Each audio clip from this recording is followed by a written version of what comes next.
দেয় নওশাদ সিদ্দিকী যদি দেয় আমি দাঁড়াবো, আমি তো আগে ভাইয়ের পক্ষে থাকবো।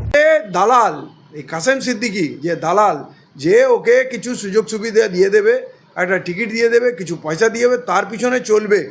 অতএব এসব লোক থেকে মানুষ সাবধান হয়ে গেছে। এ যেখানেই দাঁড়াক, ও দাঁড়ানো না দাঁড়ানো কিছু ফারাক পড়ে না।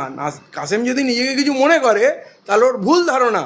একবার দাঁড়িয়ে যাক, যেখানে ইচ্ছা দাঁড়িয়ে যাক, রেজাল্ট হাত মানে ধরাশায়ী তো হবে, জামানত জব্দ হবে। মানুষ কিন্তু খুব খেয়াল রাখছে।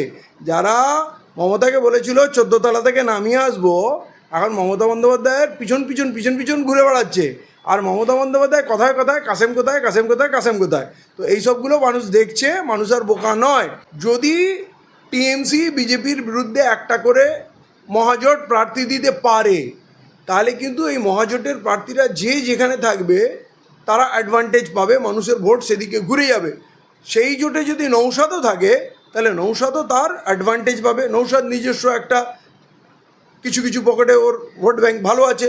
তার সঙ্গে যদি সিপিএমের সংগ্রহ ভোটাররা, কংগ্রেসের ভোটাররাও যদি জোট প্রার্থী হিসাবে আইএসএফের ক্যান্ডিডেটকে ভোট দেয়, তাহলে এখন যেমন একটা আছে, এর পরের বারে অনেক বেশি সিট বেরোতেই পারে। বিশেষ শ্রীমতী মমতা বন্দ্যোপাধ্যায় থাকছেন না, এটা শ্রীমতী মমতা বন্দ্যোপাধ্যায়েরই সিদ্ধান্ত। নওশাদ ভাই চাইলে 26-এ ক্যানিং থেকে প্রার্থী হব বললেন কাসেম সিদ্দিকী, কি বলবেন? নওশাদ ভাই চাইলে তো কাসিম কি নওশাদের পার্টি করে? কোন পার্টি থেকে দাঁড়াতে চায়? তৃণমূল থেকে শুনেছি ও দাঁড়াবে। তো সেইটা মমতা চাইলে হবে নাকি নৌশাদ চাইলে হবে? মানে এখন থেকে যে ওর মাথাটা গুলিয়ে গেছে, নৌশাদ কি ওকে বারণ করেছে? আর নাকি নৌশাদের বারণ করাও শুনবে? যদি নৌশাদকে এতটা শ্রদ্ধা করে, তাহলে নৌশাদের পার্টির বিপক্ষে কেন ও দাঁড়াতে চাচ্ছে? তাহলে এরা যে বুদ্ধি হারিয়ে ফেলেছে, বিবেক বুদ্ধি হারিয়ে ফেলেছে। ও টিএমসি লড়ছে, মমতার অনুপ্রেরণায় চলবে। মমতা যেখানে দাঁড়াতে বলবে দাঁড়াবে, মমতা যেখানে বসতে বলবে বসবে, আর যেখানে শুয়ে পড়তে বলবে শুয়ে পড়বে। মানে ধরাশায়ী তো হবে, জামানত জব্দ হবে। মানুষ কিন্তু খুব খেয়াল রাখছে। যারা মমতাকে বলেছিল 14 তলা থেকে নামিয়ে আসবো, এখন মমতা বন্দ্যোপাধ্যায়ের পিছন পিছন পিছন পিছন ঘুরে বেড়াচ্ছে। আর মমতা বন্দ্যোপাধ্যায় কথায় কথায় কাসেম কোথায়, কাসেম কোথায়, কাসেম কোথায়। তো এই সবগুলো মানুষ দেখছে, মানুষ আর বোকা নয়। এরা যে দালাল, এই কাসেম সিদ্দিকী যে দালাল, যে ওকে কিছু সুযোগ সুবিধা দিয়ে দেবে, একটা টিকিট দিয়ে দেবে, কিছু পয়সা দিয়ে দেবে, তার পিছনে চলবে। অতএব এসব লোক থেকে মানুষ সাবধান হয়ে গেছে। এ যেখানেই দাঁড়াক, ও দাঁড়ানো না দাঁড়ানো কিছু ফারাক পড়ে না। কাসেম যদি নিজেকে কিছু মনে করে তাহলে ওর ভুল ধারণা। একবার দাঁড়িয়ে যাক, যেখানে ইচ্ছা দাঁড়িয়ে যাক, রেজাল্ট হাতে হাতে পেয়ে যাবে। মমতার ফুরফুরা শরীফ সফরের পর তোহা বলেছিলেন যে ভাঙ্গরে পীরজাদা প্রার্থী হবেন। এখন কাসেম বলছেন যে তিনি ভাইয়ের পাশে আছে। তাহলে কার মুখে সত্য? তোহা কি মমতার হয়ে একটি ফাঁদ পেতেছিলেন যা কাসেম এড়ালেন? তোহা কি বলছে বোঝা মুশকিল। মিনিটে মিনিটে স্ট্যান্ড চেঞ্জ করে।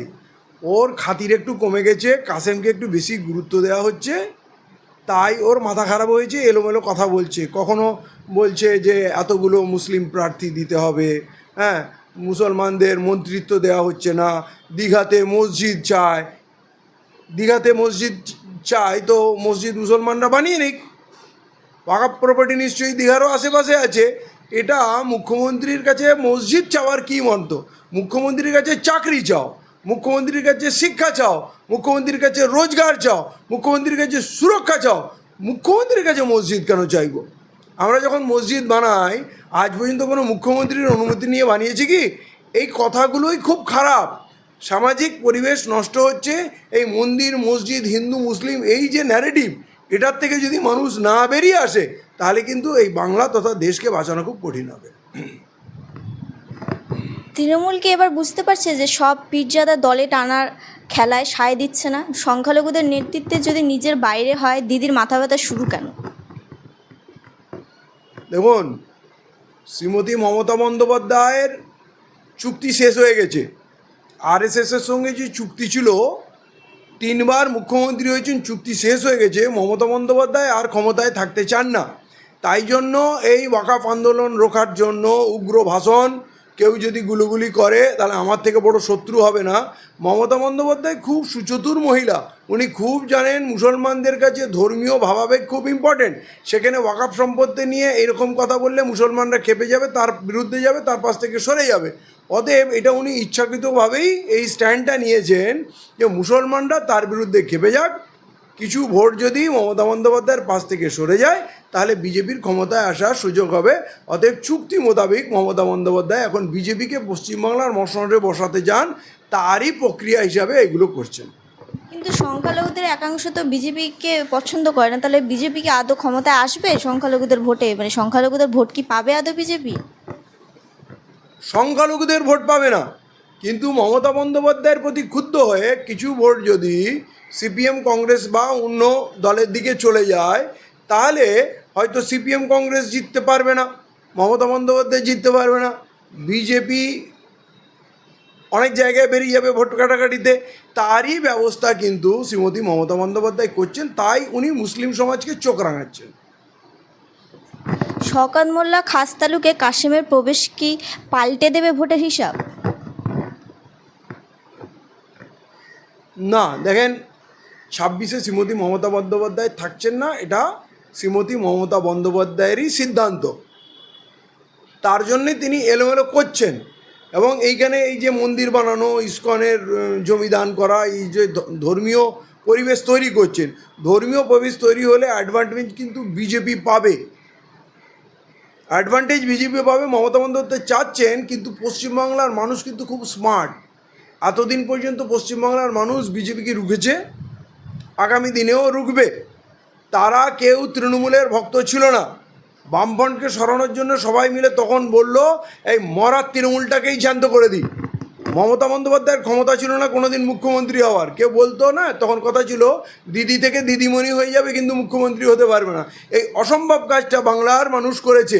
আবার যখন বুঝবে যে মমতা বন্দ্যোপাধ্যায় জিততে পারবে না, বিজেপি এসে যেতে পারে, তখন কিন্তু বিকল্প আর একটা শক্তি বা একটা জোটের সম্মুখে বাংলার মানুষকে বেছে নেবে।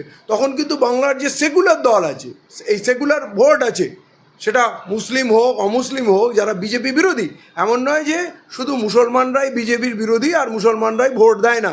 তাহলে মুসলমানরা বাদ দিয়ে বাকি লোক যদি বিজেপিকে ভোট দিয়ে দিত তাহলে কবেই বিজেপির সরকার হয়ে যেত। তাহলে এই যে মুসলিম অমুসলিম মিলে যারা সেকুলার আছে তারা কিন্তু বিকল্প বার করে নেবে। বাংলার মানুষ খুব চতুর রাজনীতিবিদ, চায়ের দোকানে যেই লোকগুলো বসে গল্প করে তারা রাজনীতির খুব মেধা রাখে। তারা এখনও 1 বছর সময় আছে, এর মধ্যে বিকল্প তারা বার করে নেবে, বিজেপিকে রুখবেই। 26-এর সংখ্যালঘু ভোট কি এবার নওশাদ সিদ্দিকীর নেতৃত্বে ঐক্যবদ্ধ হতে পারবে? এইটা আমি বলতে পারবো না, ঠিক আছে, কিন্তু এইটা বলতে পারি যদি একটা মহাজোট হয়, যদি টিএমসি বিজেপির বিরুদ্ধে একটা করে মহাজোট প্রার্থী দিতে পারে, তাহলে কিন্তু এই মহাজোটের প্রার্থীরা যে যেখানে থাকবে তারা অ্যাডভান্টেজ পাবে, মানুষের ভোট সেদিকে ঘুরে যাবে। সেই জোটে যদি নৌশাদও থাকে তাহলে নৌশাদও তার অ্যাডভান্টেজ পাবে। নৌশাদ নিজস্ব একটা কিছু কিছু পকেটে ওর ভোট ব্যাংক ভালো আছে, তার সঙ্গে যদি সিপিএমের সংগ্রহ ভোটাররা, কংগ্রেসের ভোটাররাও যদি জোট প্রার্থী হিসাবে আইএসএফের ক্যান্ডিডেটকে ভোট দেয়, তাহলে এখন যেমন একটা আছে, এর পরের বারে অনেক বেশি সিট বেরোতেই পারে। মানে